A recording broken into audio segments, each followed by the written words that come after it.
Augustin Kabouya Chilumba, bonjour.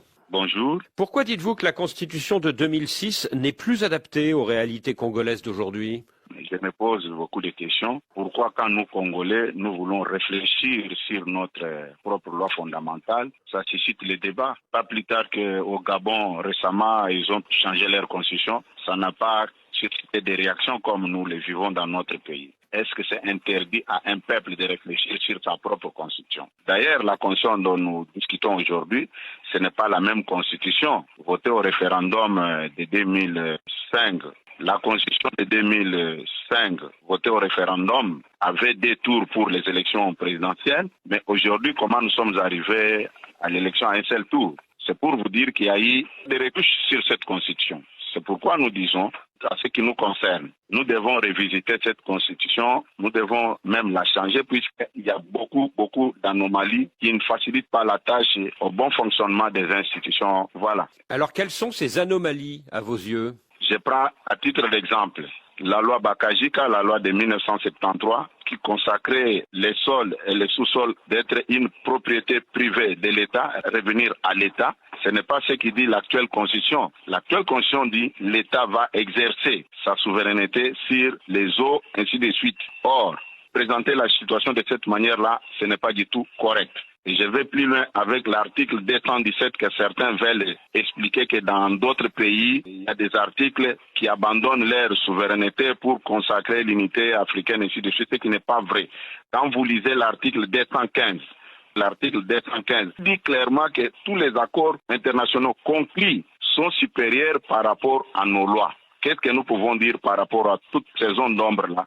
Je pense que ce n'est même pas un tribunal. Nous sommes dans l'obligation de s'arrêter pour faire l'évaluation de ce que la Constitution nous apporte par rapport aux réalités de notre pays. Alors vous dites que l'article 217 de l'actuelle Constitution consacre la vente de votre souveraineté à des États africains car il stipule que le Congo peut conclure des traités comportant un abandon partiel de souveraineté en vue de promouvoir l'unité de l'Afrique. Mais est-ce que cet article, Augustin Kabouya, ne s'inscrit pas que dans la perspective des États-Unis d'Afrique? Non. Avec la situation de l'Est de notre pays, quand vous regardez très bien, si vous vous rappelez aussi l'accord de l'Émirat de triste mémoire, vous avez quand même des informations sur cet accord. C'est l'intégration pure et simple de l'accord de l'Émirat dans notre constitution. Vu comment notre voisin, le Rwanda, est en train d'occuper injustement notre territoire, je ne vois pas l'importance de cet article, M. Babouvi. L'un des articles les plus en vue de la Constitution actuelle, c'est bien sûr l'article 220, qui dit que le président est élu pour 5 ans et qu'il ne peut faire que 2 mandats maximum. Est-ce que vous souhaitez une révision de cet article ou pas? Ce n'est pas à moi de décider. Quand vous lisez l'article 218, s'il y a un problème, c'est le peuple qui va nous départager. Nous ne sommes pas encore là. Ça, ce n'est que le procès d'intention que les opposants, entre guillemets, sont en train de prêter à son Excellence, Monsieur le Président de la République. Nulle part dans les interventions du Président de la République, il a fait allusion à la modification de l'article 220. Ces derniers mois, Monsieur le Secrétaire général, vous avez dit que le mandat faisait officiellement 5 ans, mais en réalité beaucoup moins, à cause des réalités politiques de votre pays. Est-ce que vous souhaitez que la durée du mandat soit rallongée? Je n'ai pas le pouvoir de décider à la place de notre peuple. Mais ce que je regrette, c'est l'attitude de certaines personnalités politiques, même certains hommes dédiés, au lieu de dire la vérité, au lieu de présenter la situation d'une manière claire à notre peuple, ils se lancent dans des manipulations, dans l'intoxication, dans les réseaux sociaux, ce qui n'est pas du tout normal. Je pense que si nous sommes sérieux, même ceux qui nous écoutent doivent comprendre qu'il y a un sérieux problème qu'on doit résoudre. Puisque la même constitution, ce n'est même pas le fruit des Congolais, c'est une constitution rédigés par des composantes et entités. Les gens sans qualité ni mandat. Ils ont été désignés par leur maître à penser. Du temps des belligérants, on voit la main noire du Rwanda derrière. Et vous pensez qu'on pouvait faire quelque chose sans se référer à maître à penser? Je ne pense pas. Donc vous souhaitez que la durée du mandat soit rallongée? Nous ne sommes pas encore là. S'il vous plaît, je n'ai pas dit. Il ne faut plus me faire dire ce que je n'ai pas dit. J'ai présenté la situation Constitution comme ancien informateur. Et vous êtes d'accord avec moi que la première année, c'est l'année de mise en place des institutions. Et la dernière année, c'est l'année électorale. C'est à vous de faire les calculs. Avec les réalités de notre pays, comment est-ce que nous pouvons vivre? Est-ce que vous souhaitez que le nombre de mandats présidentiels reste limité à 2 ou qu'il n'y ait plus de limitation? Moi, j'ai fait un constat. Le malheur dans cette affaire, je suis secrétaire général des partis au pouvoir. Tout ce que je peux dire peut être interprété autrement. C'est pourquoi je reste dans ce que je fais. Je reste objectif dans ce que je dis. Je ne vais plus prendre la place des peuples congolais. C'est le peuple congolais qui a son destin entre ses mains. Voilà. Alors pour réformer la loi fondamentale, il y a 2 options. Soit réviser la constitution actuelle, soit changer de constitution. Quelle est votre préférence? Non, moi je m'inscris dans la logique du chef de l'État exprimé devant le peuple congolais à Kisangani le 23 octobre. Il avait parlé de révision ou soit de changement. Alors justement, le 23 octobre à Kisangani, le président a annoncé qu'il allait désigner une commission nationale, je cite, au mois de janvier, oui. chargée d'élaborer une constitution adaptée à nos réalités congolaises. Est-ce que c'est pas le signe que vous allez changer de constitution? Nous ne sommes pas encore arrivés à ce stade, M. Boisbouvier. Ne cherchez pas à faire dire au chef de l'État ce qu'il n'a pas dit, ou bien prêter des intentions de ce qu'il n'a pas. Pour réformer la Constitution, il faut passer soit par un référendum, soit par un vote favorable des 3/5 du Parlement. Quelle est pour vous la meilleure option? Bon, moi, je préfère que le peuple règle cette affaire. Donc par référendum. C'est prévu par l'article 218 de notre Constitution. Alors depuis la semaine dernière, Monsieur le secrétaire général, l'opposition se mobilise contre votre projet. Elle s'est regroupée dans les forces politiques et sociales contre la dictature et le changement de constitution. Et elle affirme que vous préparez un coup d'État constitutionnel. Qu'est-ce que vous répondez? Non, ça c'est un procès d'intention. La démarche de l'opposition est purement démocratique et constitutionnelle. Nous sommes tout à fait d'accord avec leur démarche. Mais là où je ne partage pas leur point de vue, c'est quand ils utilisent les mensonges pour faire passer leur point de vue. Alors l'opposition précise que pour elle, votre principal objectif, c'est de permettre au président Tshisekedi de briguer un 3e mandat en 2028.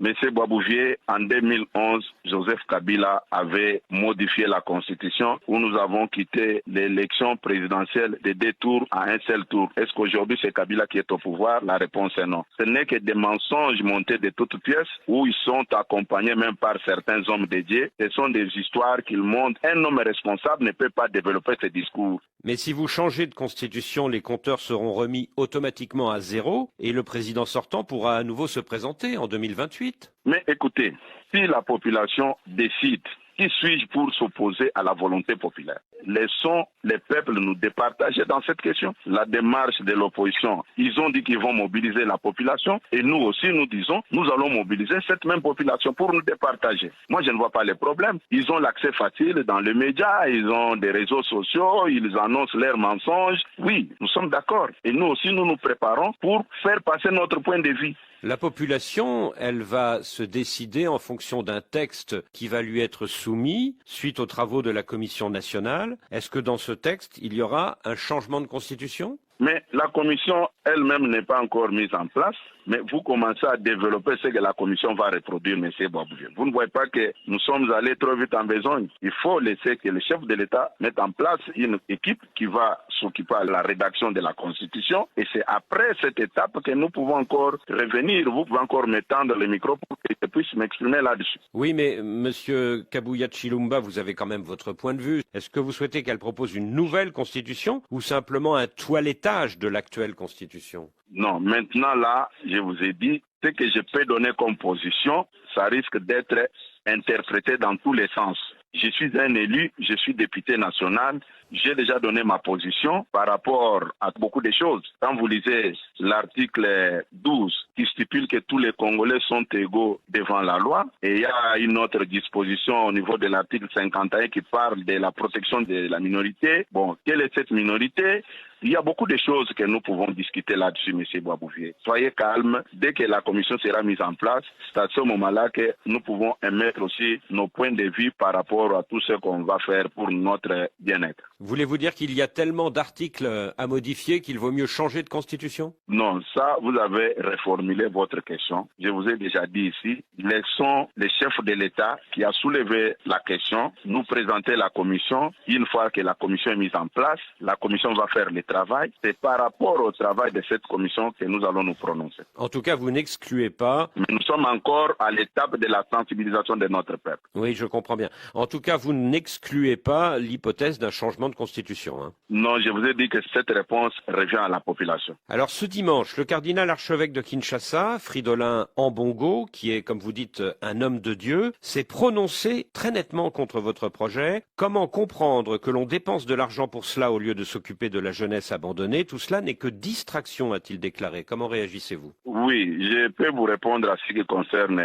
le cardinal Ambongo. Ses prises de position, ça ne me surprend pas. Mais il gère plusieurs écoles catholiques. Lui-même sait ce qu'il demandait aux parents d'élèves quand les parents payaient les frais scolaires de leurs enfants. Est-ce qu'il pensait à cette jeunesse ou bien il a dit seulement ça pour plaire à l'opinion? C'est quelqu'un qui n'est pas mieux placé pour parler de la jeunesse de notre pays. C'est pourquoi je vous ai dit que certains hommes de Dieu, leur position discrédite même les organisations qu'ils gèrent au stade actuel. Ce n'est pas pour la première fois. Tu peux me citer quel cardinal qui a déjà vu sillonner à travers les médias internationaux, vous les voyez, TV5, France 24, au lieu de prêcher la parole de Dieu, il parle que de la politique. Bon, je ne veux plus entrer sur ce terrain-là. Lui-même sait ce qu'il fait et pour qui il roule. Voilà. Quand Joseph Kabila était au pouvoir, c'est l'alliance entre la CENCO, c'est-à-dire la conférence des évêques congolais, et l'opposition, dans laquelle vous vous trouviez à l'époque, qui a empêché le président sortant mais si vous parlez de ça, M. Boisbouvier, vous êtes en train de me surprendre. En 1990, Étienne Tshisekedi est élu Premier ministre à la conférence nationale souveraine. S'il y avait cette alliance dont vous faites allusion, la troisième voie était venue d'où? Comment est-ce que Étienne Tshisekedi n'avait pas exercé ses fonctions de Premier ministre? Je pense que la réalité est tout autre, M. Boisbouvier. Alors vous parlez de 1992, mais moi je vous parle des années 2016-2018. Oui, c'est pour vous dire qu'il n'y a jamais eu de mariage comme vous le pensez.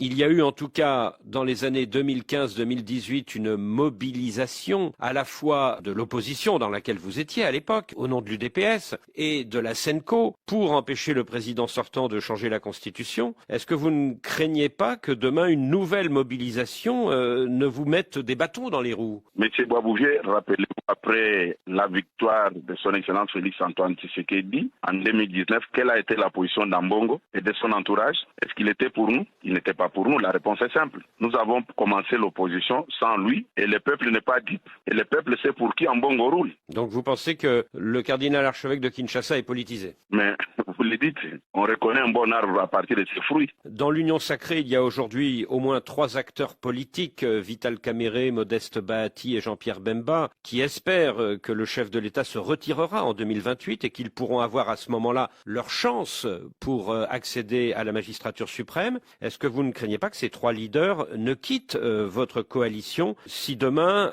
l'horizon devient bouché pour eux? Mais écoutez, depuis que nous avons commencé, vous insistez toujours sur le 3e mandat. Est-ce que vous étiez avec le président de la République? Non. Il s'est confié à vous ou à tous ceux qui parlent qu'il a l'intention de briguer un 3e mandat. Non. Tout ça sont des procès d'intention, puisqu'avant de parler sur un sujet, il faut entrer en contact avec la personne concernée, qu'il vous dise si réellement il a ses intentions. Je fréquente le président de la République, il nous a jamais dit qu'il va briguer un 3e mandat. Mais pourquoi tous ces débats-là? Le débat est posé par le fait qu'un changement de constitution remettra automatiquement les compteurs à zéro et permettra au président actuel de se représenter. Ce n'est pas encore à l'ordre du jour, M. Boisbouvier. Que les gens se tranquillisent.